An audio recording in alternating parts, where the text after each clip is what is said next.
सन्माननीय विचारपीठावरल्या माझ्या सगळ्या मैत्रिणी आणि प्रेक्षकांमध्ये बसलेले माझे मित्र मैत्रिणी आणि तरुण विद्यार्थी मैत्रिणी सुद्धा, या सगळ्यांना सप्रेम जयभीम करते मी. हा जो कार्यक्रम ज्या ठिकाणी ज्या वास्तूमध्ये होतो आहे, रुईया कॉलेज, या वास्तूशी माझं खूप मोठं भावनिक नातं आहे. आणि मगाशी वृषालीने ओळख करून देताना म्हटलं की आणीबाणीच्या काळापासून मी या चळवळीत आहे. ती आणीबाणीच्या काळात चळवळीत पडण्याचं मुख्य केंद्र जे आहे ते म्हणजे हे माझं कॉलेज. या कॉलेजमध्ये मला पुष्पा भावे, पुष्पाबाई शिकवायला होत्या, आम्ही त्यांना बाईच म्हणतो. त्या बाईंनी, म्हणजे मी त्यावेळेला फर्स्ट इयरला होते, माझं वय साधारण 17-18 होतं. अशा वेळेला ज्या तऱ्हेने आम्हाला लेक्चर्समधून त्यांच्या लोकशाही मूल्यांचं जे महत्त्व सांगितलं, त्या लोकशाही मूल्यांच्या महत्त्वाचा प्रेरणा घेऊन आम्ही ह्या चळवळीत पडलो. नेमकी आणीबाणी घोषित झालेली होती. पुष्पाबाई म्हणाल्या की मृणालताई, म्हणजे त्यावेळेला ते सगळं गुप्त होतं. मृणालताई जेव्हा अंडरग्राऊंड होत्या आणीबाणीच्या काळात, त्यांना सगळ्यांना अटक करण्याचे आदेश निघालेले होते, त्यावेळेला पुष्पाबाईंची जी भाषणं, जी आमच्या वर्गामध्ये जी लेक्चर्स असायची, ती अत्यंत स्फोटक होती आणि आम्ही अक्षरशः भारावून गेलेलो असायचो. आणि त्या भारावून गेलेल्या ह्याच्यामध्ये पूर्ण लोकशाही संरचनेबद्दल आणि लोकशाही प्रक्रियेमधूनच आणीबाणी कशी लादली जाऊ शकते, हुकुमशाहीची पावलं कशी पुढे पडू शकतात, याचं प्रशिक्षण आणि पहिले धडे आम्ही त्यांच्या वर्गातून घेतले. त्याच वेळेला नीलम गोरे आणि शांताराम पंधरे हे युक्रांचे कार्यकर्ते त्यावेळेला आमच्या फर्स्ट इयरच्या वर्गात शिरले.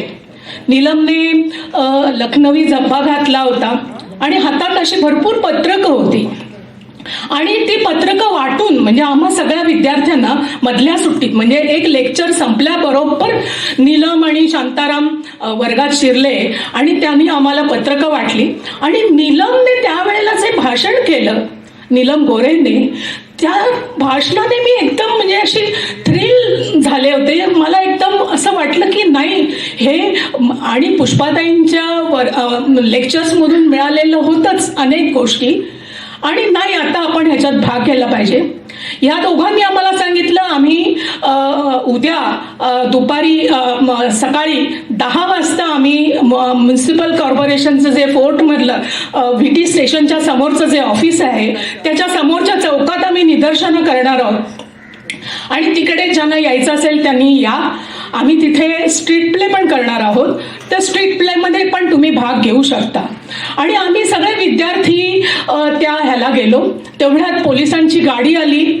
आम्हाला युक्रानच्याच काही कार्यकर्त्यांनी सांगितलं, चला चला, पोलिसांची गाडी आली, पकडले गेलात तर तुमचे आईबाप आम्हाला विचारतील, तेव्हा तुम्ही VT स्टेशनमध्ये पळा. आणि आम्ही मग VT स्टेशनमध्ये जाऊन लपलो.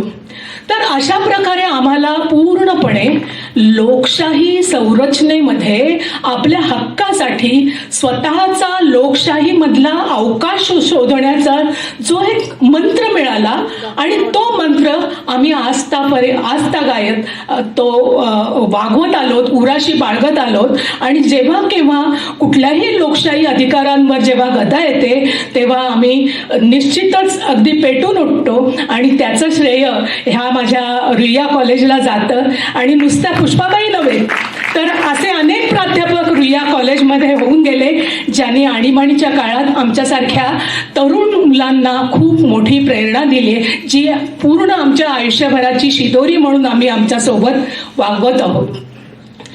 आता आजचा जो विषय मला दिलेला आहे, सांस्कृतिक प्रश्न, तर ह्या सांस्कृतिक प्रश्नावर बोलण्यापूर्वी मला तुमच्याशी माझ्यामध्ये असलेली एक अस्वस्थता शेअर करायची आहे.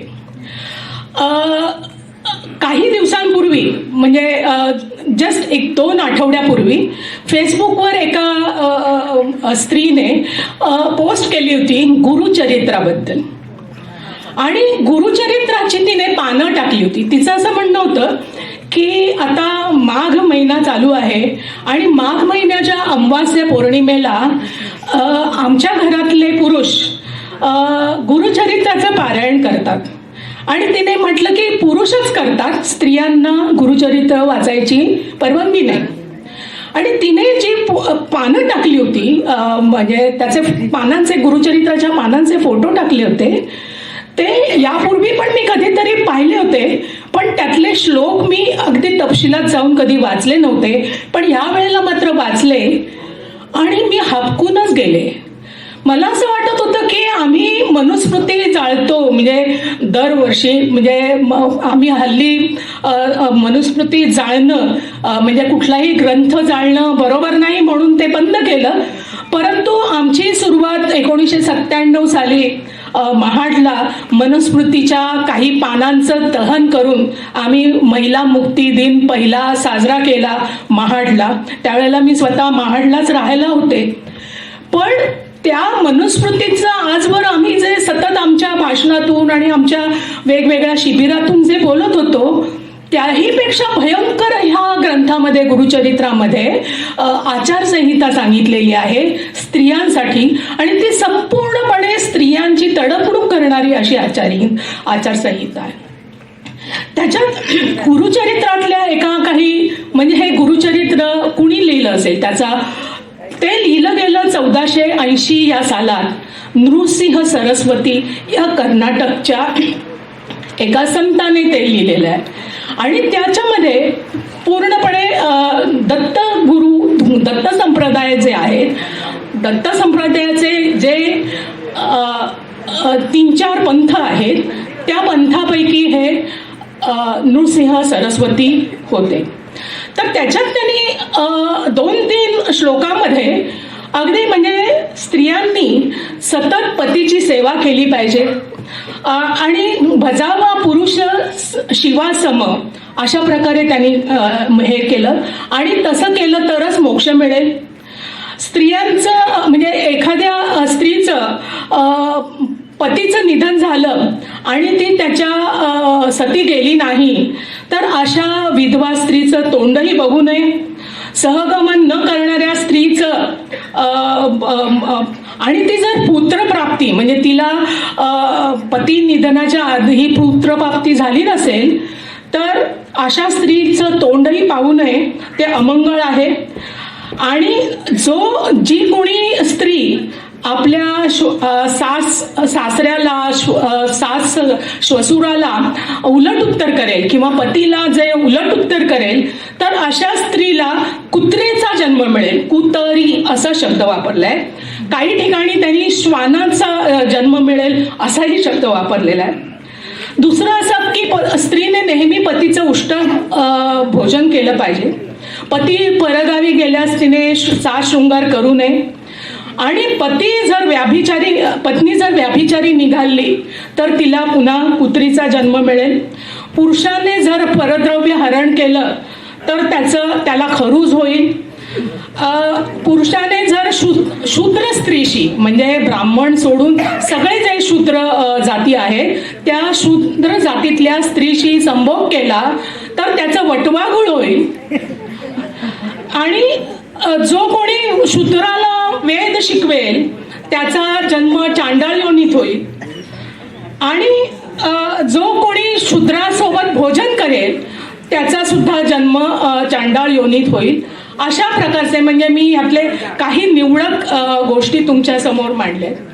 आणि हे वाचल्यानंतर भयंकर अस्वस्थता आली मला की आजच्या काळात म्हणजे 21व्या शतकात इकडे सुनीता विल्यम्सचे कौतुक गाणं चाललेलं असतं एकीकडे आणि दुसरीकडे ह्या अशा पद्धतीच्या पारायण म्हणजे आज सुद्धा अनेक ब्राह्मण घरांमधले पुरुष ह्या अशा प्रकारचं गुरुचरित्राचं पारायण करतात माघ पौर्णिमेला किंवा अमावासेला, किंवा अमावासा ते पौर्णिमा या काळात दररोज सकाळी 2 तास या ग्रंथाचं पारायण करतात.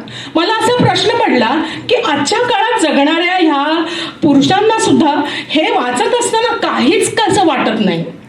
आणि यावर मी ही पोस्ट शेअर केल्यानंतर ज्या प्रकारे माझ्यावर प्रतिक्रिया आल्या माझ्या त्या पोस्टवर, आणि ज्या तऱ्हेने लोकांनी ट्रोलिंग करायला सुरुवात केली, त्यावेळी मला मात्र असं वाटलं की हे इतकं डीप रूटेड आहे आणि ज्याच्याकडे आपण कधीच लक्ष दिलं नाही, पुरेसं लक्षच दिलेलं नाही. म्हणजे आम्ही खरं आहे की आमच्या समोर अनेक व्यवधानं होती स्त्रियांच्या चळवळीसमोर, परंतु याच्या विरोधात ही अशी जी डीप रूटेड जी मानसिकता आहे आणि आत्ता सुद्धा आजच्या जगात सुद्धा आधुनिक जगात सुद्धा अशा प्रकारची पारायणं करायला पुरुष धजावतात, ह्याचं मला फार वाईट वाटलं आणि आपण कुठे कमी पडलो ह्या गोष्टीविषयी मला खूप चिंता वाटायला लागली. आणि म्हणून मला एक आढावा घेताना म्हणजे मी 10 वर्षांचे टप्पे करून बोलणार आहे, आणि ते 10 वर्षांचे टप्पे म्हणजे अक्षरशः म्हणजे एकामेकांमध्ये मिसळणारे पण आहेत. म्हणजे असं काही नाही की त्या 10 वर्षाच्या आधी झालं किंवा नंतर झालंय. तर ह्या 10 वर्षांच्या टप्प्यांमध्ये खरोखर अनेक प्रकारे ही चळवळ बदलत गेली. आता माझ्यासमोर आहे 75 साली आम्ही तरुणच होतो, 17-18 वर्षाचा, पण आम्ही त्यावेळेला विद्या बाळांचे लेख वाचत होतो. छाया दातार बसलेली आहे माझी मैत्रीण, तिने सुद्धा तिचं सुद्धा मी तरुणी हे पुस्तक आम्ही वाचलेलं होतं आणि त्या पुस्तकातून आम्ही प्रेरणा घेतलेली आहे. अनेक प्रकारचे संस्कार माझ्यासारख्या तरुण कार्यकर्तीवर झालेले आहेत त्या काळात. आणि विद्या बाळ अनेक प्रकारचे प्रश्न आपल्या लेखांमधून उपस्थित करत असत.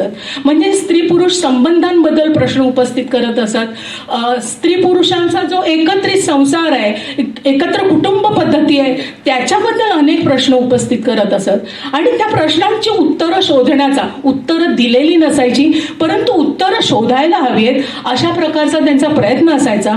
आणि हीच गोष्ट म्हणजे रेडीमेड उत्तरं न देता उत्तरं शोधायला लावण्याची ही जी प्रेरणा मला ह्या माझ्या विद्या बाळ असो किंवा छाया दातार असो यांचं जे लेखन वाचताना मला जी झालेली आहे, त्यातून माझ्यावर अनेक हे संस्कार झालेले आहेत. तर हे जे 1975 ते 85 हा जो काळ आहे, त्या काळामध्ये ही आणीबाणी आणि आणीबाणीच्या विरोधातली लोकशाही हक्कांविषयीची चळवळ ह्याची धामधूम तर होतीच, परंतु हे युनायटेड नेशन्सने हे जे आंतरराष्ट्रीय महिला वर्ष जाहीर केल्यामुळे अनेक अहवाल स्त्रियांच्या संदर्भातले आलेले होते पुढे. तर त्याच वेळेला समाजामध्ये दुसऱ्या गोष्टीही चालू होत्या, हुंडाबळी आणि स्त्रियांची संघटना. म्हणजे कालच्या ह्या स्त्रीमुक्ती संघटनेच्या आढाव्यामध्ये आपण पाहिलंच असेल, पथनाट्य चळवळ सुरू झालेली होती आणि पथनाट्य चळवळीने सुद्धा या चळवळीच्या प्रबोधनाच्या प्रक्रियेला खूप मोठ्या प्रमाणात चालना दिलेली होती. महागाई विरोधी प्रतिकार समिती तयार झालेली होती, मोर्चे निघत होते, त्या मोर्चांमध्ये आम्ही सामील होत होतो कार्यकर्त्या. त्याच वेळेला युनायटेड नेशन्सच्या सूचनेमुळे ST जोशी यांच्या अध्यक्षतेखाली एक दुसरी समिती तयार केली गेली होती. त्यांनी 1977 साली status of women's representation in media अशा प्रकारचा एक रिपोर्ट 1977 साली पुढे आणला. त्या रिपोर्टमध्ये 3 महत्त्वाच्या मुद्द्यांचा चर्चा केलेली होती आणि अर्थातच तो रिपोर्ट तयार करण्यामध्ये अमू जोसेफ आणि कल्पना शर्मा या आमच्या प्रथितयश पत्रकार स्त्रिया त्यांनी मोठं योगदान त्याच्यामध्ये दिलेलं होतं. आणि त्या रिपोर्टमध्ये ज्या 3 मुद्द्यांची चर्चा केलेली होती, त्या 3 मुद्द्यांमध्ये एक महत्त्वाची गोष्ट अशी होती की न्यूज मीडिया म्हणजे वृत्तमाध्यमं आणि इतर प्रसारमाध्यम यांनी एक अजेंडा सेटिंग हा प्रकार चालवलेला आहे. आणि हे अजेंडा सेटिंग हे पूर्णपणे एका जागतिक व्यापार यंत्रणेशी आणि भारतीय अर्थव्यवस्थेशी जोडलेलं आहे. आणि कोणत्या प्रकारच्या गोष्टींचा स्त्रियांनी हे करावं म्हणजे एक इनडायरेक्टली म्हणजे एक प्रकारे अप्रत्यक्षपणे स्त्रियांनी काय करावं आणि त्यांच्यावर कोणत्या गोष्टींचा मारा केला म्हणजे त्या स्त्रिया अमुक गोष्ट करायला प्रवृत्त होतील या गोष्टीचं एक अजेंडा सेटिंग म्हणजे विषय निर्धारण केलं गेलेलं होतं. आणि त्याच्यात आणखी एक दुसरी गोष्ट त्यांना आढळलेली होती ती म्हणजे न्यूज मीडिया म्हणजे माध्यमकर्मी ज्या आहेत त्या माध्यमकर्मी स्त्रिया त्याच्यात तर नाहीतच. म्हणजे स्त्रियांना म्हणजे वर्तमानपत्रात नोकरी करणं हे सुद्धा चिकिरीचं म्हणजे एवढं कठीण परिस्थिती तयार करून ठेवलेली असायची. तुम्ही जेव्हा अर्ज घेऊन जाता एखाद्या संपादकाकडे की मला पत्रकार बनायचं आहे आणि मी काही पत्रकारितेचं शिक्षण घेतलेलं नाही किंवा अमुक डिप्लोमा करून मी आलेला आहे तर मला इथे हे आलेली आहे असं जर एखादी स्त्री संपादकाकडे पत्र घेऊन गेली तर त्या काळात संपादक असं सांगायचे म्हणजे मी स्वतः गेले होते त्यामुळे मला माहिती आहे. संपादक असं सांगायचे की तू रात्री 2-2:30 पर्यंत काम करू शकशील का? नाही. तुझ्या खांद्यावर कुठल्या ह्याची जबाबदारी आहे संसाराची? तुझं लग्न झालंय का? तुला मुलांची जबाबदारी आहे का? आणि समजा तू उद्या लग्न करणार असशील तर मग तू ह्या क्षेत्रात कितपत काम करू शकशील? अशा प्रकारचे अवघड प्रश्न म्हणजे तुम्हाला अवघड परिस्थितीत टाकणारे प्रश्न आम्हाला केले जायचे.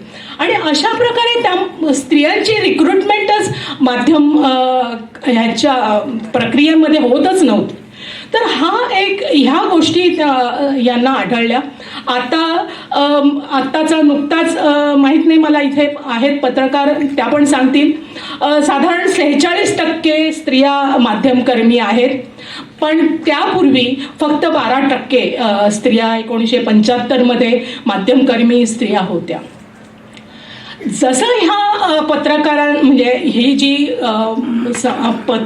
वृत्तपत्र माध्यमं त्यावेळेला होती त्या वृत्तपत्र म्हणजे मुख्यतः महाराष्ट्र टाइम्स, सकाळ आणि लोकसत्ता तर ह्या मेनस्ट्रीम मीडियाच्या व्यतिरिक्त जी दुसरी म्हणजे चळवळीची सामाजिक चळवळीने तयार केलेली जी माध्यमं होती त्यातली काही माध्यमं म्हणजे श्रमिक विचार होतं, माणूस हे साप्ताहिक होतं, त्यानंतर बायजा पण होतं, बायजा हे मासिक होतं, द्वैमासिक होतं त्यावेळेला.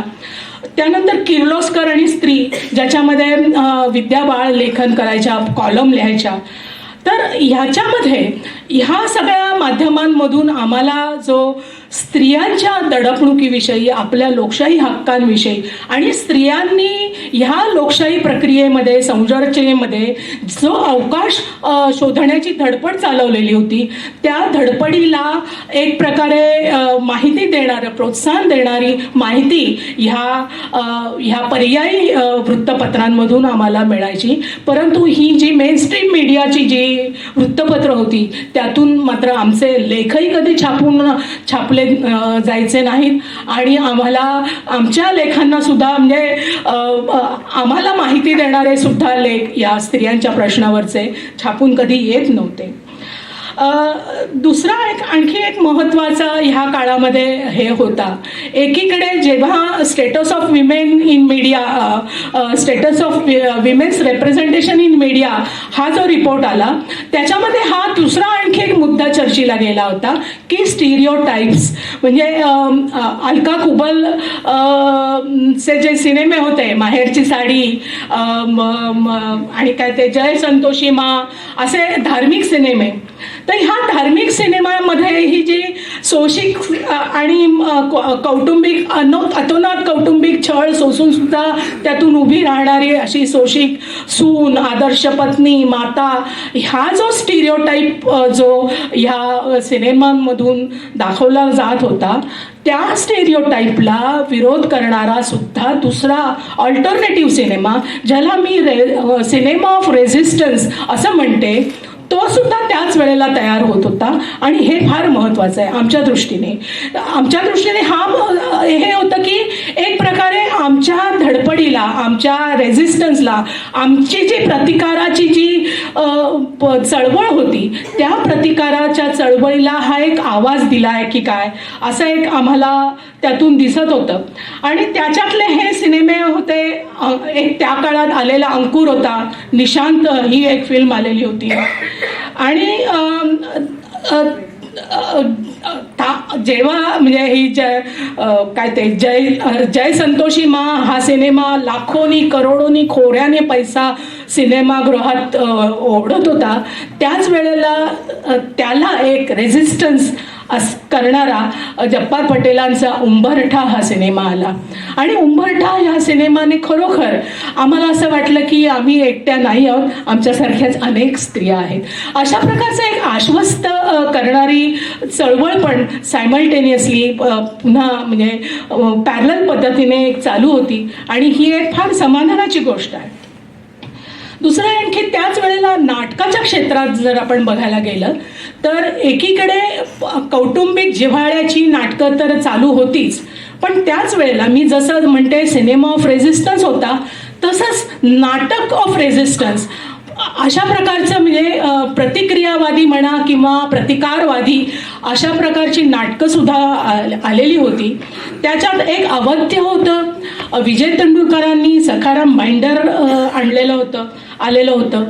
आणि हा सखाराम बाइंडर किंवा विजय तेंडुलकर अवध्य हे नाटक याच्यावर कोणत्या प्रकारची चर्चा चालू असेल तर श्लील आणि अश्लीलतेची, की ह्याच्यामध्ये सखाराम बाइंडरच्या अश्लीलतेच्या चर्चेवर एक मुंबई मराठी ग्रंथसंग्रहालयात खूप मोठ्या प्रमाणावर एक सभा झालेली होती. आणि त्या सभेमध्ये जे लोकांनी आरोप केलेले होते सखाराम बाइंडरचा प्रयोग बंद करावा आणि हे संस्कार म्हणजे पिढीवर वाईट संस्कार होत आहेत सखाराम बाइंडर ह्या अश्लील नाटकाचे, कारण त्याच्यामध्ये लालन सारंग स्टेजवर साडी नेसताना दाखवले होतं आणि हे निषिद्ध आहे असं काही लोकांचं म्हणणं होतं.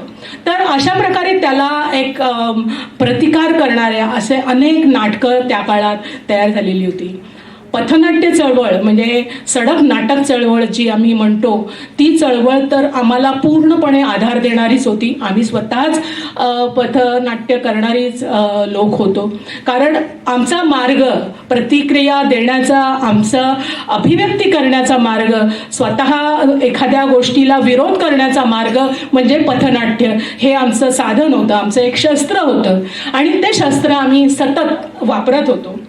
तर ह्या म्हणजे ह्याच काळानंतर म्हणजे 1985 नंतर 85 ते 95 हा काळ जो म्हणजे साधारणपणे असं अगदी स्ट्रिक्टली आपल्याला बांधता येणार नाही 85 पर्यंत अमुक झालं आणि 85 नंतर, पण 85 नंतर 85 ते 95 ह्या काळात जागतिकीकरणाची जी प्रक्रिया सुरू झाली, त्या जागतिकीकरणाच्या प्रक्रियेबद्दल पेपरमध्ये अनेक गोष्टी छापून येत होत्या, परंतु त्याची जी झळ आहे, त्याचं जे चटके आहेत ते मात्र मध्यमवर्गीय स्त्री चळवळीला असोत किंवा मध्यमवर्गीय अनेक सामाजिक संघटनांमधल्या लोकांना पण जाणवत नव्हते.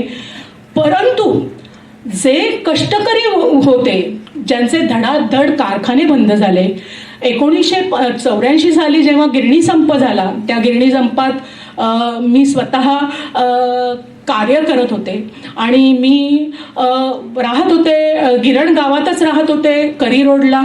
आणि करी रोडला पूर्ण आमचं घर म्हणजे आमची 10 बाय 12ची रूम होती चाळीमध्ये आणि माझं लग्न झालेलं होतं. अशा ह्याच्यामध्ये आमच्या रूममध्ये म्हणजे चळवळीचं केंद्रच होतं. त्या अनेक प्रकारच्या अनेक संघटनांच्या, पक्ष असेल, अनेक पक्ष असतील, संघटना असतील, समाजवादी लोक असतील, कम्युनिस्ट लोक असतील, सगळ्या लोकांच्या संघटनांच्या मीटिंग्स आमच्या घरात चालत होत्या, जरी 10x12ची रूम असली.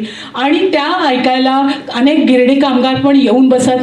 आमच्या forum against operation of women, स्त्री नारी अत्याचार विरोधी मंच या संघटनेच्या मीटिंग्स आमच्या घरात जवळजवळ 7-8 वर्ष, म्हणजे माझ्या रूममध्ये 10x12च्या रूममध्ये 25-30 माणसं सहज एकमेकांना खेटून बसत होती. आणि सकाळच्या सत्रात जसं मनीषाने सांगितलं की रात्री 2-2, 2:30, 3-3 वाजेपर्यंत घमासान चर्चा, घमासान युद्ध, एकमेकांवर आरोप आणि अनेक मतभेद अशा प्रकारचं, पण वाचन करून आणि पूर्णपणे प्रगल्भपणे तात्विक मांडणी मध्ये आमचे ते दिवस जात असत. तर ह्या सगळ्या प्रक्रियेच्या काळात आम्ही म्हणजे ज्या चाळीत राहत होतो त्या चाळीत सलग 4 खानावळवाल्या बायका होत्या. आणि त्या खानावळवाल्या बायका ह्या जातीनिहाय खानावळ चालवत असत.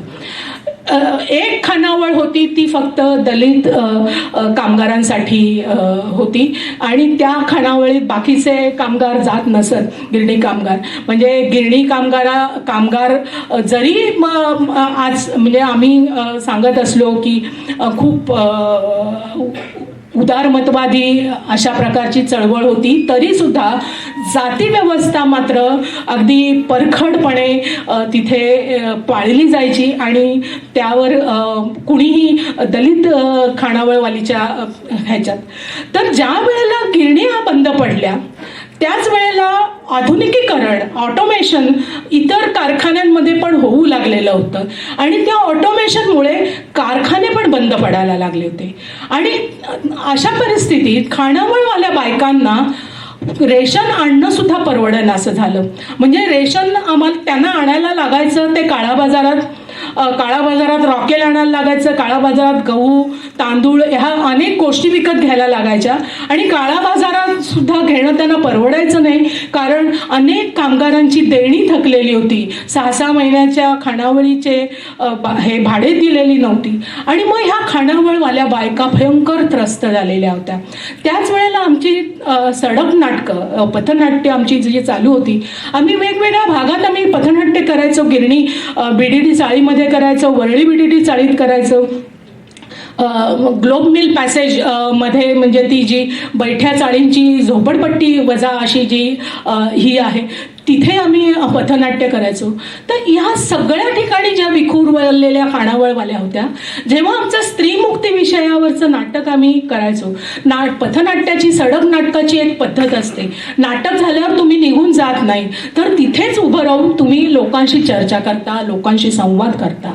त्यावेळेला अनेक स्त्रिया मला येऊन भेटायच्या. माझ्यासोबत आणखी एक आमची दुसरी कार्यकर्ती होती रंजना कारेरे, तिच्याशी माझ्याशी आमच्याशी सगळ्यांशी चर्चा करायच्या. काही खानावळवाल्या अचानक रडायला लागायच्या आणि म्हणायच्या की एक तर एकीकडे खानावळ चालवणं जिकिरीचं म्हणलं होतं आणि दुसरीकडे त्यांना कौटुंबिक छळाला सामोरं जावं लागायचं. नवरा दारू पिऊन येऊन मारायचा. आणि प्रश्न असायचा की आम्ही हा सगळा रिपोर्ट वर्तमानपत्रात लिहून, म्हणजे मी दररोज म्हणजे वर्तमानपत्रात नोट लिहून पाठवून द्यायचे. जे कोणी आपल्या ओळखीचे असतील त्यांच्या नावे त्या महाराष्ट्र टाइम्सच्या ऑफिसमध्ये पाठवायचे किंवा लोकसत्ताच्या ऑफिसमध्ये पाठवायचे. पण कुणीही खानावळवाल्या बायकांच्या कहाण्या छापायला तयार नव्हतं. त्यांना कोणत्या जिकिरीच्या परिस्थितीला सामोरं जावं लागतं ह्या प्रकारची कुठल्याही प्रकारची दखल या लोकांना घ्यावीशी वाटत नव्हती.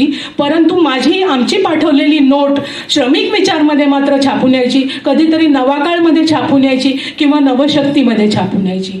तर हा मेनस्ट्रीम मीडियाची ही जी भूमिका होती ती ह्या अजेंडा सेटिंगशी जोडलेली होती आणि हे त्यावेळी आम्हाला कळलेलं नव्हतं. परंतु काही वेळा ह्या संपादकांच्या सुद्धा प्रतिक्रिया अशा असायच्या की हां, ते हुंडाबळी आणि कौटुंबिक छळ, तर कौटुंबिक छळ म्हणजेच हुंडाबळी ना, म्हणजे एवढा गोंधळ असायचा की कौटुंबिक छळ आणि हुंडाबळी ह्या दोन गोष्टी एकच आहेत, अशा प्रकारे ह्या गोष्टीकडे बघितलं जायचं. आणि मग आम्ही त्यांना सांगायचो की ही पितृसत्ताक पद्धत आहे आणि ह्या कष्टकरी स्त्रिया आहेत, स्वतः तिचा नवरा हा सुद्धा कष्टकरी आहे, गिरणी कामगार आहे, परंतु तो सुद्धा दडपलेला आहे, आम्ही त्याच्यासाठी सुद्धा लढतो आणि आम्ही त्याच्या बायकोसाठी सुद्धा लढतो. आम्ही माझी जी पिढी आहे ही अशा खूप मोठ्या कॉन्ट्राडिक्शन्समधून सतत जात होती आणि आम्हाला त्याची उत्तरं सापडत नव्हती. काही वेळा आम्ही आमच्या सिनियर ज्येष्ठांना विचारत होतो, परंतु असा प्रश्न होता आमच्या पुढे की वैचारिक मांडणी किंवा तात्विक मांडणी करणारे आमचे मार्क्सवादी मित्र असतील, समाजवादी मित्र असतील, ह्या सगळ्यांकडे ती एक वर्गीय आणि उच्चवर्णीय अशी एक मानसिकता पण होती. आणि ह्या उच्चवर्णीय मानसिकतेतून आम्ही जे सांगायचा प्रयत्न करायचो, ही दुःख सांगण्याचा जो प्रयत्न करायचो बहुजन समाजाची, ह्या कष्टकरी समाजाची, त्याच्यातली तीव्रता आणि त्याच्यातली चटके त्यांना फारसे जाणवत नव्हते आणि त्यामुळे मग आमची फार कोंडी व्हायची आणि असं वाटायचं की कुठे आम्ही हे सांगावं. आणि आमचा एकच मार्ग होता की ही जी पर्यायी माध्यमं होती, या पर्यायी माध्यमांवर आम्ही खूप विसंबून होतो. दुसरा एक आणखी असं आहे, ज्या वेळेला आम्हाला खानावळवाल्या बायका असतील किंवा आमच्या आजूबाजूतल्या चाळीतल्या इतर बायका असतील, जेव्हा एखाद्या व्यक्तीला कळतं की अरे ही काहीतरी स्त्रियांचं काम करते, महिलांचं काम करते, ही माझा काहीतरी प्रश्न सोडवेल, आणि त्या येऊन अचानक म्हणजे रात्री 12 वाजता वगैरे कधीही येत असत आणि असं माझं हे आहे आणि मला त्यांनी मारलंय, मी आता घरातून बाहेर आले, आणि मग तिच्याबरोबर आम्हाला रात्री 1:30 वाजता 2 वाजता पोलीस स्टेशनमध्ये जायचं. पोलीस सुद्धा कंप्लेंट नोंदवून घ्यायला तयार नाही, कारण त्यांना असं वाटायचं हे घरगुती प्रश्न आहे, कशाला हे बाई तुम्ही तरी मॅडम कशाला घेऊन येता असल्या कंप्लेंट्स, असे आम्हाला सांगून परतवून लावण्याचा प्रयत्न असायचा. पण आम्ही चिकाटीने ती पोलीस कंप्लेंट नोंदवून घेण्याला अगदी आग्रही असायचो आणि त्याप्रमाणे मग आम्ही त्याच्यातून आम्हाला एक महत्त्वाची गरज सातत्याने जाणवायला लागली, ती म्हणजे स्त्री समस्या निवारण केंद्र. आणि मग आम्ही स्त्री समस्या निवारण केंद्रांचा जिथे कुठे असतील त्यांचा आधार घ्यायला लागलो आणि आधार घेत त्यांना त्यांच्यापर्यंत ह्या स्त्रियांना पोचवत राहिलो. तर ह्या सगळ्या प्रक्रियेमध्ये एक आणखी दुसराही प्रश्न होता. ज्या कामगार विभागात आम्ही राहत होतो तिथे मुस्लिम स्त्रिया पण होत्या आणि त्या काळात आमची म्हणजे एक मैत्रीण जी 84 साली मुस्लिम विमेन प्रोटेक्शन बिल जेव्हा आलं, शहाबानोच्या खटल्यानंतर राजीव गांधींनी आणलेला सगळ्यात काळा कायदा असं आम्ही त्याचं वर्णन करतो, त्या काळ्या कायद्याचा निषेध सुद्धा म्हणजे आमच्यातल्या अनेक संघटनांनी केला नाही आणि त्यासाठी आम्हाला तोच निषेध करावा म्हणून आम्हाला खूप धडपडावं लागलं. त्याच वेळेला ही शहनाज शेख म्हणून जी आमची कार्यकर्ती होती, तिने आवाज-ए निस्सिमा नावाची एक संघटना तयार केली आणि मुस्लिम स्त्रियांची सुद्धा कौटुंबिक छळाच्या संदर्भामध्ये पोटगीच्या प्रश्नावर संघटना तयार होऊ शकते असा आत्मविश्वास आम्हा सगळ्यांना वाटू लागला. नारी अत्याचार विरोधी मंच किंवा आणि जे फोरम, ह्या सगळ्या संघटना सुद्धा त्याच्यात मोठ्या पुढाकाराने त्याच्यात आम्ही भाग घेतलेला होता. आणि पण हे सगळं जे कष्टकरी दलित ह्या समाजात आणि हे जे चाललेलं होतं, ही जी उलाघाल जी चाललेली होती, या सगळ्याचं रिफ्लेक्शन, प्रतिबिंब मात्र मेनस्ट्रीम सिनेमामध्ये दिसत नव्हतं किंवा ना कुठल्या नाटकांमध्ये दिसत होतं, ना कुठल्या साहित्यात दिसत होतं. पण साहित्याचे मात्र अनेक चर्चा आणि अनेक संमेलनं मात्र बिनबोभाटपणे चालू असायची आणि त्याच्यात आम्हाला अनेक वेळा वाटलं की किमान ते तरी आपण एक माध्यम निवडावं की साहित्य संमेलनात जाऊनच निदर्शनं करायची आणि सांगायचं की गिरणी कामगारांचा हा प्रश्न घ्या, गिरणी कामगार स्त्रियांचा हा प्रश्न घ्या आणि हा रेशनिंगचा हा प्रश्न जो आहे, रेशनिंगच्या प्रश्नावर सुद्धा आम्ही खूप काम करावं लागलं. त्यावेळेला तेलामध्ये भेसळ असायची आणि मग ते तेल घेऊन आम्ही रेशनिंग ऑफिसवर साधारण 1000 लोकांचे मोर्चे काढायचो. तर अशा प्रकारचं ह्या गोष्टी कुठेही मीडियामध्ये किंवा कथा कादंबऱ्यांमध्ये किंवा सिनेमामध्ये किंवा नाटकामध्ये दिसत नव्हत्या आणि ह्याची आम्हाला सतत खंत होती. आम्हाला असं वाटायचं की काहीतरी आपलं पर्यायी माध्यम तयार झालं पाहिजे, परंतु ते कसं होईल, कशा प्रकारे करायला पाहिजे ह्याचं मात्र आम्हाला हे नव्हतं, प्रशिक्षण नव्हतं म्हणा. पण आमचे काही मित्र होते, आनंद पटवर्धन म्हणा किंवा बाकीचे असे काही लोक, ह्या लोकांच्या ते स्वतः ह्या सगळ्या गोष्टींचं चित्रण करायचे आणि आपल्या फिल्ममधून, आनंद पटवर्धनच्या अनेक फिल्म्समधून ह्या सगळ्या गोष्टींचं चित्रण केलं गेलं आहे. तर दुसरा आणखी एक हे होता की हे जे सौहार्द, कम्युनल हार्मनी ही जी बिघडलेली होती, हे जे धार्मिक आणि सामाजिक सौहार्द जे बिघडलेलं होतं ते बिघडणं हे अत्यंत वाईट आहे असं आम्हा सगळ्यांना त्या काळात वाटत होतं. तर त्यावेळेला आम्ही अनेक फिल्म्स, म्हणजे गरम हवा ही जी MS सत्तूची फिल्म होती किंवा सईद मिर्झाचं सलीम लंगडे पे मत रो ही एक फिल्म होती.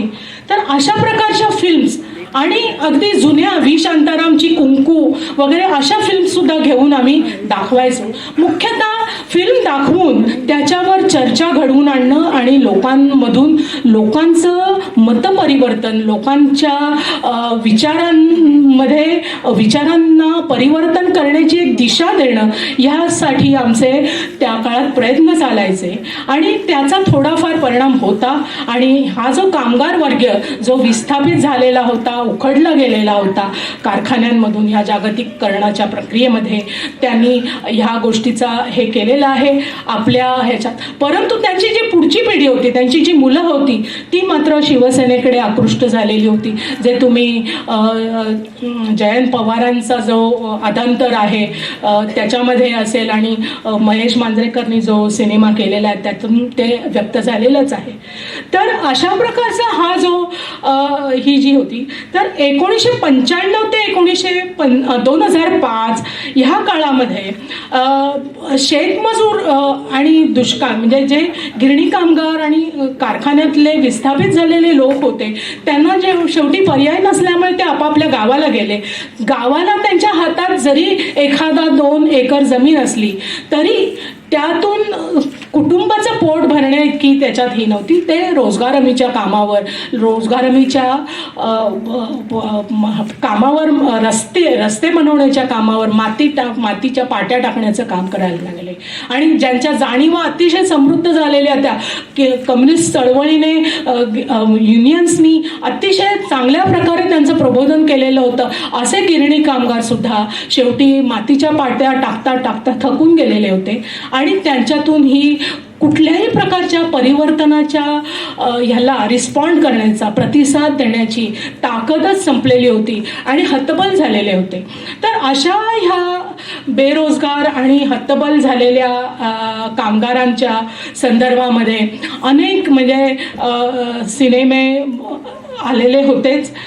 दुसरा आणखी एक फार महत्त्वाचा गोष्ट होती की त्याच काळात 2095 ते 2005 ह्या काळात जे बचत गट, म्हणजे म्हणजे आता प्रेमाताई पुरव यांनी एक अन्नपूर्णा नावाची जी संघटना चालवलेली होती, त्यातून या खानावळी बायकांना एक थोडासा हात मिळालेला होता, मदतीचा हात मिळालेला होता. परंतु अन्नपूर्णासारख्या इतर संघटना, म्हणजे बचत गट, ह्या बचत गटांची नुकतीच सुरुवात असल्यामुळे फारसा त्याच्यातून फार काही फरक घडलेला नव्हता. त्यांना काही फार, आणि ती जी स्त्रियांची जी हतबलता होती ती तशीच चालू राहिली ती 2005 पर्यंत. आणि त्यातल्या काही स्त्रिया ह्या आरोग्य सेविका, महानगरपालिकेमध्ये आरोग्य सेविकांची हे निघाली, तर आरोग्य सेविका, अंगणवाडी सेविका अशा ह्याच्यामध्ये त्यांनी आपलं म्हणजे स्थलांतर केलं आपल्या जॉबचं. खानावळ चालवता चालवता त्या आरोग्य सेविका बनल्या, काही स्त्रिया ह्या अंगणवाडी सेविका बनल्या गावाला गेल्यानंतर. कारण थोडंफार 5वी पर्यंत शिक्षण झालेलं असायचं, त्यामुळे अंगणवाडी सेविका बनणं त्यांना एक थोडंसं सुकर होतं. तर ह्याच काळामध्ये 2005च्या आधी साधारण 1997ला एक प्रश्न असा होता की आपला जो स्त्रीवादी जी चळवळ होती, ह्या स्त्रीवादी चळवळीमध्ये अनेक स्तर, जातीय स्त्रिया ह्या अनेक जातीय स्तरांमध्ये विभागलेल्या होत्या, पोट जातींमध्ये विभागलेल्या होत्या. आणि हे जे जातीय स्तर जे होते, या जातीय स्तरांनुसार त्यांच्या संस्कृती वेगळ्या होत्या, खाण्यापिण्याच्या शैली वेगळ्या होत्या, विचार करण्याची पद्धत वेगळी होती, जीवनशैलीच एकूण वेगळी होती. तर ह्या सगळ्या अशा प्रकारच्या विविध स्तरातल्या स्त्रियांचं जीणं, म्हणजे स्त्रीमुक्ती चळवळीमध्ये ही जी घोषणा होती, सगळ्या स्त्रिया शोषित आहेत पितृसत्ताक व्यवस्थेमध्ये, सगळ्या स्त्रियांची दुःख सारखीच आहेत, हे जे नॅरेटिव्ह होतं, त्या नॅरेटिव्हला आमच्यासारख्या तळागाळात काम करणाऱ्या दलित बहुजन स्त्रियांसोबत सतत काम करणाऱ्या स्त्रियांना मात्र ह्याच्यात कुठेतरी विसंगती सतत जाणवत होती की नाही. म्हणजे ब्राह्मण कार्यकर्ती, स्त्रीवादी कार्यकर्तीचं दुःख, जरी तिने नवऱ्याचा मार खात असली तरी तिचं दुःख, आणि ह्या गिरणी कामगार चळवळीतल्या बायकोचं दुःख, म्हणजे गिरणी कामगाराच्या बायकोचं दुःख, ह्या खूप वेगळ्या गोष्टी आहेत. ती भले दलित नसेल, ती ओबीसी असेल, अगदी मराठा म्हणजे अल्पभूधारक म्हणतो अशा गरीब मराठा, कुणबी मराठा अशा समाजातली असली तरी ती पिडली गेलेली आहे सर्व बाजूनी, आर्थिकदृष्ट्या, सामाजिकदृष्ट्या. आणि आतापर्यंत तिच्यावर अनेक बंधनं पण आहेत. आतापर्यंत असं झालेलं होतं की मराठा स्त्रिया गावांमधल्या कधी शेतमजुरीला जात नव्हत्या, परंतु 95 ते 2005 या काळात मात्र अनेक मराठा समाजातल्या स्त्रिया सुद्धा शेतमजुरीला बाहेर पडल्या. आणि ह्या शेतमजुरीला बाहेर पडलेल्या स्त्रियांमध्ये जाऊन जेव्हा आम्ही संघटन करायला सुरुवात केली सांगली, सातारा भागात, आणि पूर्ण विटा खानापूर पासून कराड पर्यंत अनेक गावांमध्ये, जवळजवळ 25-30 गावांमध्ये आम्ही सतत पायी फिरायचो. तर त्या अनेक गावांमधून आम्हाला असं लक्षात यायचं की ह्या स्त्रियांचे आणखी प्रश्न वेगळे आहेत. एक तर म्हणजे दोन्ही बाजूने सोन्याच्या पिंजऱ्यात अडकलेल्या ह्या मराठा शेतकरी स्त्रिया आहेत. म्हणजे एकीकडे त्यांची दडपणूक भयंकर वातळी, म्हणजे तोंड दाबून बुक्क्यांचा मार अशा तऱ्हेची आहे. एक वेळ दलित समाजातली स्त्री जाऊन सरळ नवऱ्याला भांडव उपडं टाकून निघून जाईल घरात कामाला, बाहेर कामाला, परंतु दलित शेतकरी मराठा समाजातली स्त्री मात्र तसं करू शकत नव्हती. धाडकन दार लावून, आपल्या झोपडीचं दार लावून जाऊ शकत नव्हती. तिला अनेक सामाजिक मर्यादा, मान मर्यादा वगैरे असं भयानक मोठं जोखड तिच्या खांद्यावर टाकलेलं असल्यामुळे ती अशा प्रकारचे निर्णय घेऊ शकत नव्हती. त्यामुळे ती एक प्रकारे सोन्याच्या पिंजऱ्यातच राहत होती आणि तिची दडपणूक ही तोंड दाबून बुक्क्याचा मार अशा परिस्थितीत, अशा पद्धतीची होती. तर हे तिचं दुःख मांडण्याचा प्रयत्न कुठल्याही त्यावेळेला समाज माध्यमं उपलब्ध नव्हती, परंतु वर्तमानपत्र आणि सिनेमा किंवा कुठलंही नाटक ह्याच्यात करत नव्हतं. दुसरं असं एक हे होतं की या दलित बहुजन स्त्रिया म्हणजे त्यांच्यासमोर जेव्हा आम्ही गेलेलो तेव्हा आम्ही फुले, शाहू, आंबेडकर यांचे विचार सांगत असायचो. तर मराठा समाजातल्या स्त्रियांना आंबेडकर हे नाव वर्ज्य असलं तरी शाहू आणि फुले हे नाव स्वीकारार्ह होतं. त्यामुळे आम्ही एक प्रकारचं सत्यशोधक स्त्रीवादी भूमिकेतून ह्या स्त्रियांशी संवाद साधत असताना एक असं लक्षात आलेलं होतं की ह्या स्त्रिया ह्या एक प्रकारे संपूर्ण ही जी पितृसत्ताक व्यवस्था आहे, मराठा समाजातलं जे अरेरावी मराठा समाजातल्या पुरुषाचं जे अरेरावी माजोरडेपणाचं जे व्यक्तिमत्व आहे, ह्या व्यक्तिमत्वाला कुठल्याही प्रकारे धक्का लावू इच्छित नाही आणि ते जर केलं तर ती पूर्णपणे उद्ध्वस्त होईल. या भीतीपोटी ती कुठल्याही ह्या आमच्या कुठल्याही चळवळीच्या कामाला यायला सुद्धा धजावत नसेल. परंतु गाणी मात्र तिला खूप आवडत असत. म्हणजे सकाळी मी इथे माधव चव्हाणांना बघितलं होतं, त्यांनी जे लिहिलेलं होतं, ह्या देशाच्या बायांना आयाबाईंना सांगायला जायचं आहे, एकी करून लढा करून य तुरुंग फोडायचं आहे, हे जे गाणं आहे, किंवा चल ग हिरा चल ग मीरा, ही गाणी जी आम्ही चळवळीची म्हणायचो त्या गाण्याशी मात्र ते खूप एकरूप व्हायच्या आणि त्या गाण्याशी मात्र त्या रिलेट व्हायच्या. आणि ह्या गाण्याच्या माध्यमातून का असेना किंवा आम्ही जे पथनाट्य करायचो त्या पथनाट्याच्या माध्यमातून का असेना त्या विचार करायला लागल्या होत्या आणि संघटित व्हायला लागल्या होत्या. आणि जेव्हा आम्ही 7/12च्या उतार्यामध्ये म्हणजे विधवा परित्यक्ता या स्त्रियांना 7/12च्या उतार्यामध्ये त्यांचं नाव लागलं पाहिजे असं आंदोलन आम्ही जेव्हा घेतलेलं होतं, ते आंदोलन घेतलं होतं ते 1988 साली. त्याचबरोबर आम्ही एक स्त्रियांचं पॅनल सुद्धा सांगलीमध्ये उभं केलेलं होतं. त्याच्यात सुद्धा त्या स्त्रिया पुढे आल्या आणि उभ्या राहिल्या असतं. स्त्रियांच्या पॅनलमध्ये जेव्हा स्थानिक स्वराज्य संस्थांमध्ये 30% आरक्षण मिळालं त्यावेळेला.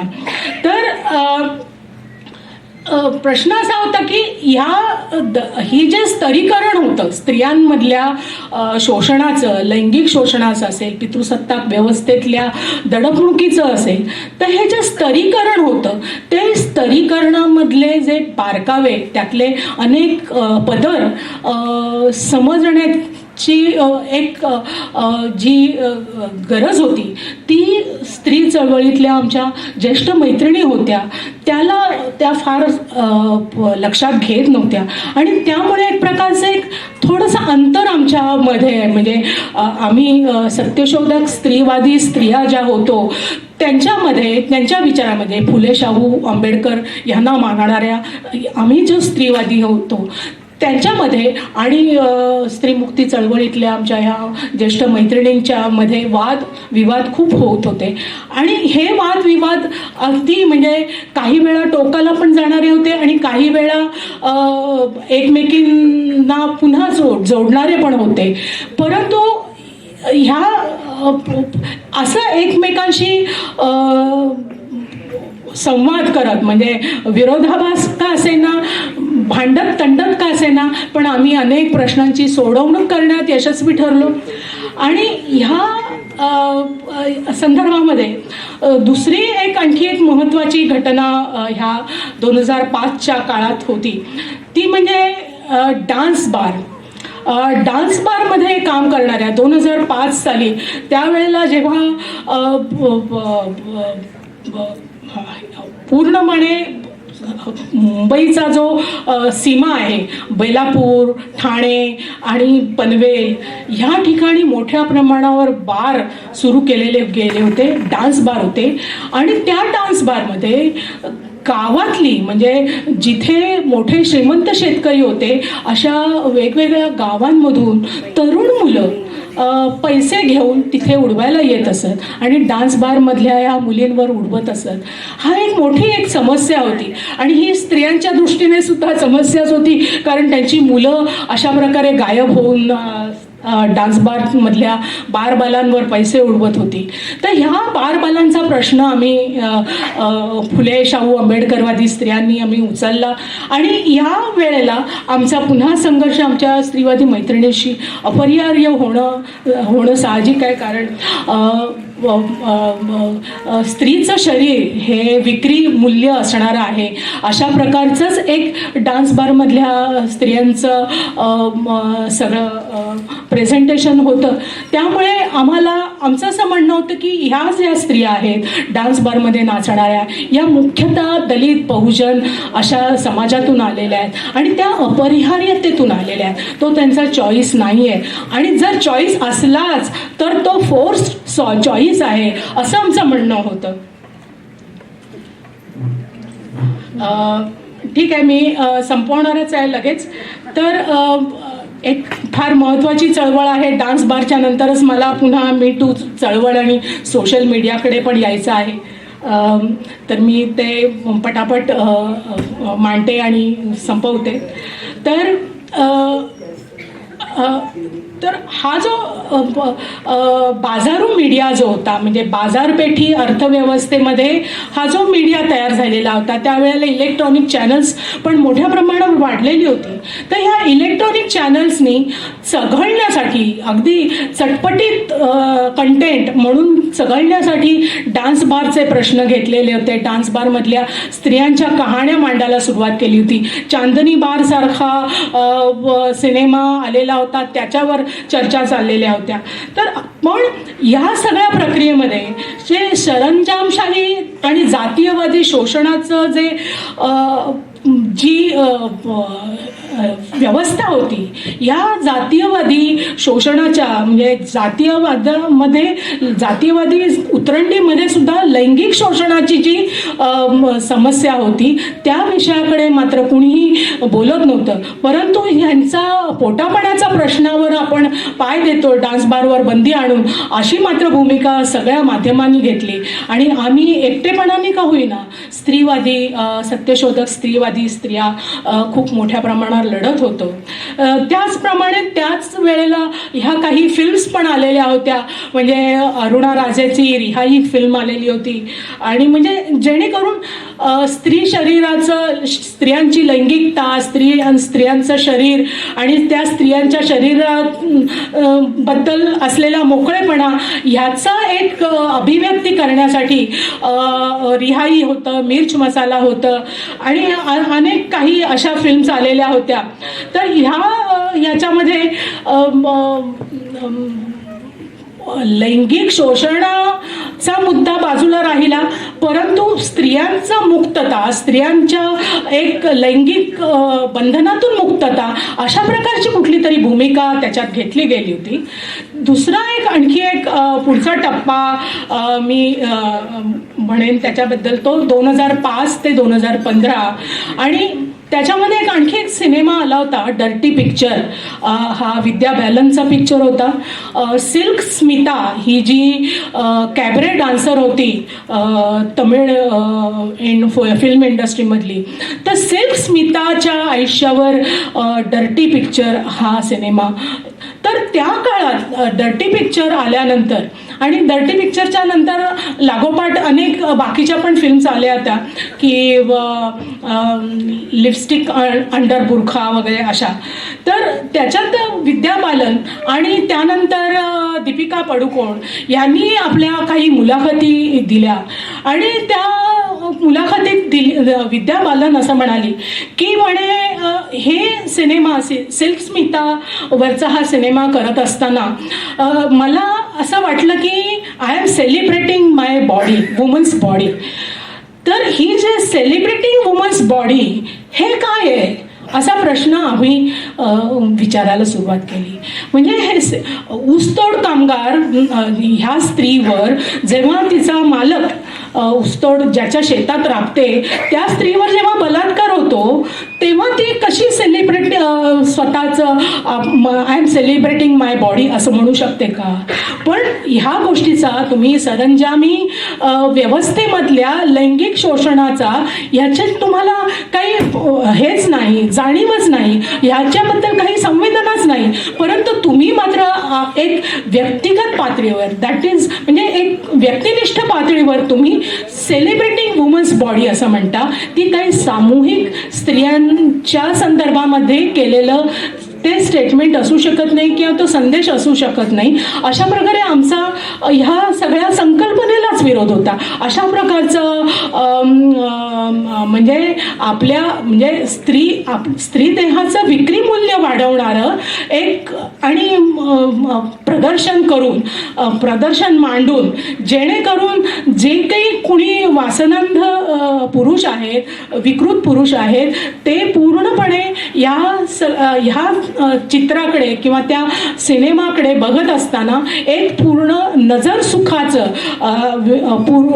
मेल गेजच्या दृष्टिकोनातून एक प्रकारचं मैथूनच करत असतात.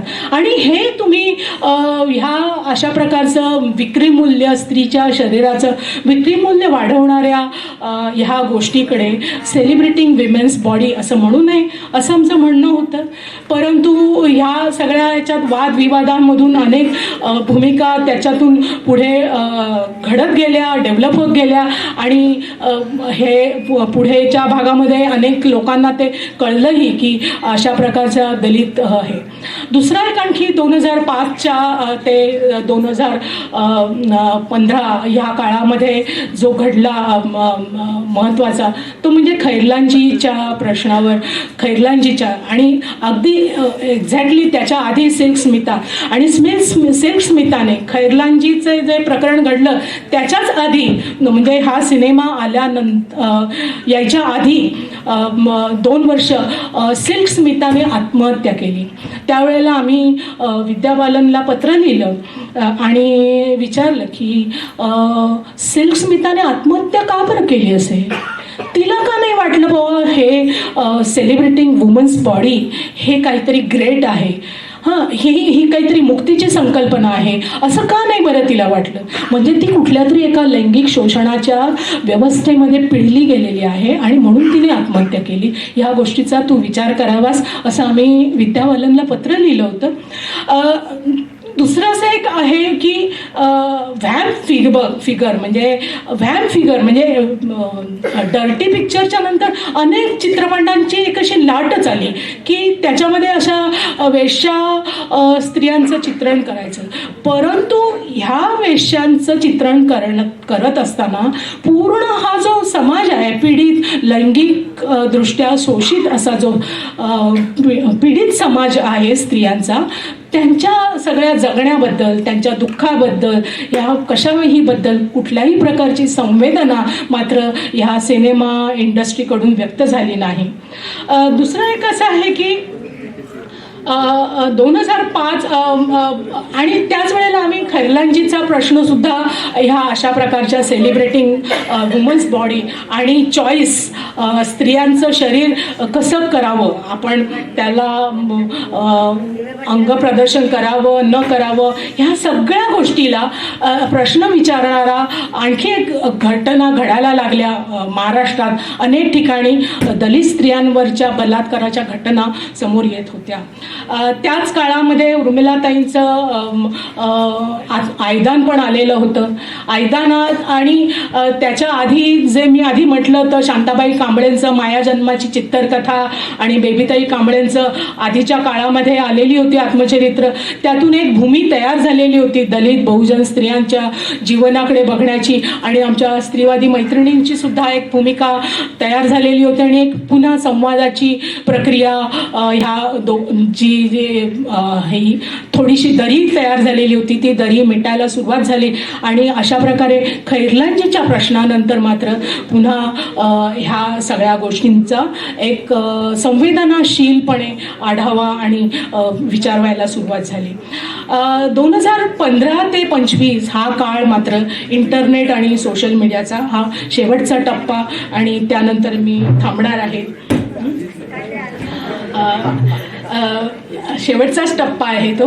ह्या शेवटच्या टप्प्यामध्ये मुख्यतः मी टू चळवळीवरच मला बोलायचं होतं. प्रश्न असा आहे की आता आज म्हणजे 2015च्या पूर्वी म्हणजे इंटरनेट येण्याच्या पूर्वी, सोशल मीडिया येण्याच्या पूर्वी, फेसबुक आणि यूट्यूब वगैरे, एखादी गोष्ट लोकांपर्यंत पोहोचायला 5-1 वर्ष लागत असत. परंतु सोशल मीडिया आल्यानंतर एखादी गोष्ट पोचायला 5 मिनिटं किंवा 5 सेकंद सुद्धा पुरेशी असतात आणि अशा प्रकारे मोठ्या प्रमाणावर हा जो फॅसिस्ट ही जी व्यवस्था आहे, फॅसिस्ट जो सत्ता आहे, या फॅसिस्ट समाजाने, सत्तेने मात्र सोशल मीडियाचा अतिशय पुरेपूर वापर करून पूर्णपणे फॅसिझम रुजवण्याचं काम ह्या काळात केलेलं दिसतं आपल्याला. 2015 ते 25 ह्या काळामध्ये एक प्रकारे रानटी पुरुषसत्ताक वृत्तीचं एक अतिशय बिभत्स दर्शन सोशल मीडियावर व्हायला लागलं. तर अनेक यूट्यूब व्हिडिओज, पोर्नोग्राफिक व्हिडिओज मुलांपर्यंत पोचलेले होते. सकाळी मनीषाने सांगितलंच आपल्याला, त्याच्याबद्दल विचार करायला पाहिजे, अतिशय संवेदनशीलपणे आपल्याला त्याच्यावर चर्चा व्हायला हवी. तर अशा प्रकारचा ह्या जो सोशल मीडियाचा ह्याच्यामध्ये, पण ते एक अभिव्यक्तीचं लोकशाही माध्यम होतं. लोकांना एक कुठल्याही प्रकारच्या उतरंडीच्या व्यवस्थेतून न जाता अगदी सहज आपल्याला स्वतःचं मत व्यक्त करणं, स्वतःचं मत मांडण्याचा अधिकार, हा लोकशाही अधिकार लोकांना मिळाल्यामुळे ह्या सगळ्या माध्यमाचा जसा चांगला उपयोग होता तसाच दुरुपयोगही खूप मोठ्या प्रमाणावर झाला.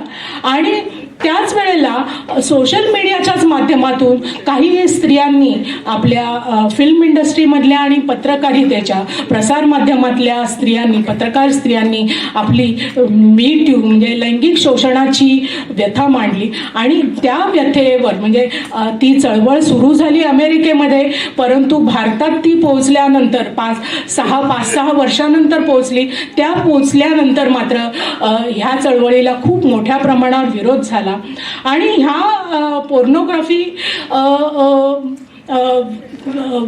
चे व्हिडिओ बघणारे आणि अगदी चवीचवीने पोर्नोग्राफीचे व्हिडिओ बघणारे लोक मात्र जेव्हा ह्या स्त्रिया आपल्या लैंगिक शोषणाबद्दल बोलू लागल्या, त्यावेळेला मात्र अगदी खूप मोठे अगदी नैतिक सल्ले सोशल मीडियावरून, फेसबुकवरून, व्हॉट्सअपवरून द्यायचे आणि मोठमोठी नैतिक भाषणं करत असायचे, संस्कृती पाळण्याची भाषणं वगैरे करत असत. तर त्याच वेळेला दुसराही एक असा एक समस्या आमच्या सगळ्या स्त्री चळवळी पुढे तयार झालेली होती की दलित पुरुषांनी, दलित चळवळीतल्या पुरुषांनी दलित स्त्रियांना असा प्रश्न दलित स्त्रियांच्याकडून स्त्री चळवळीला विचारायला सुरुवात केली की ज्या वेळेला खैरलांची मध्ये सुरेखा भोतमांगेवर अत्याचार, लैंगिक अत्याचार झाला, तेव्हा तुम्ही कोठे होतात, तेव्हा तुमची दातखिळी बसली होती का, असे प्रश्न दलित पुरुषांनी दलित स्त्रियांच्या मार्फत आम्हाला विचारायला सुरुवात केली होती. तर त्या प्रश्नावर आमचं एवढंच म्हणणं आहे की ह्या ज्या संवेदना, अर्थातच ब्राह्मण म्हणजे हे जे जातीय स्तरातून गेलेल्या ज्या सगळ्या स्त्रिया, ज्या वेगवेगळ्या जाती स्तरातून, वेगवेगळ्या सांस्कृतिक स्तरातून गेलेल्या असल्यामुळे त्यांच्या संवेदना घडवणं, जडवणं हे आपलं काम संवादातूनच पूर्ण होऊ शकतं. आणि हा जो संवाद आहे तो आपण संवाद शत्रुकोटात म्हणजे स्त्रीमुक्तीवादी उच्चवर्णीय ब्राह्मण स्त्रियांना शत्रुकोटात ढकलून हा प्रश्न संपणारा नाही, असं आम्ही एक ह्या सत्यशोधक स्त्रीवादी चळवळीने समजावण्याचा प्रयत्न केला. अगदी उर्मिलाताईंचं जे आयदान आलं होतं, त्या आयदानावर सुद्धा दलित लेखकांनी काही अतिशय वाईट घाणेरडी पत्र पण लिहिलेली आहेत. आणि अशा प्रकारचं पहिल्या रात्रीचं, लग्नाच्या पहिल्या रात्रीचं तू चित्रण करतेस म्हणजे तुला आमची हे म्हणजे जातीय अस्मितेतून सुद्धा त्यांना काही दूषणं दिलेली होती. तर अशा प्रकारची म्हणजे दलित स्त्री चळवळीला सुद्धा पितृसत्तेशी सातत्याने लढायला लागत होतं. म्हणजे ही जी दलित बहुजनवादी स्त्रीवादी चळवळ जी होती, सत्यशोधक स्त्रीवादी चळवळ होती ती एका कोंडीत, विशिष्ट कोंडीत पडलेली होती. एक प्रकार एका बाजूला पूर्ण पितृसत्तेविरुद्ध म्हणजे कौटुंबिक पितृसत्तेविरुद्ध लढणं, दुसरीकडे ह्या लैंगिक शोषणाविरुद्ध आणि लैंगिक दडपणुकीच्या विरुद्ध लढणं, अशा प्रकारच्या कोंडीत सापडलेल्या याच्यातून वाट काढत आम्ही स्त्रीमुक्तीवादी आमच्या मैत्रिणींच्या मदतीनेच वाट काढत इथपर्यंत आलेलो आहोत. आणि माझं असं ठाम मत आहे की अशा प्रकारे कुठल्याही गटाने म्हणजे आता ही जी अस्मितावादी गटांमध्ये छावण्यांमध्ये जे आपण विभागलो गेलो आहोत आणि हे पूर्णपणे फॅसिस्ट शक्तींनी तयार केलेलं हे वातावरण आहे की प्रत्येकाला आपापल्या छावणीमध्ये जातीच्या अस्मितांच्या छावण्यांमध्ये बंदिस्त करून टाकायचं आणि त्यांना त्यांच्या अस्मितांचे प्रश्न त्यांच्या करवी दुसऱ्यांना कोंडीत पकडण्यासाठी करायचं. तर हा आपण प्रकार बंद करावा आणि आपण संवाद जास्तीत जास्त सुरू करण्याच्या दृष्टीने अशा प्रकारचं संवेदना जाणीवा प्रगल्भ करण्याच्या दृष्टीने संवाद सातत्याने संवाद आणि चर्चा करत राहायला पाहिजे असं माझं मत आहे. एवढं सांगून मी संपवते. धन्यवाद.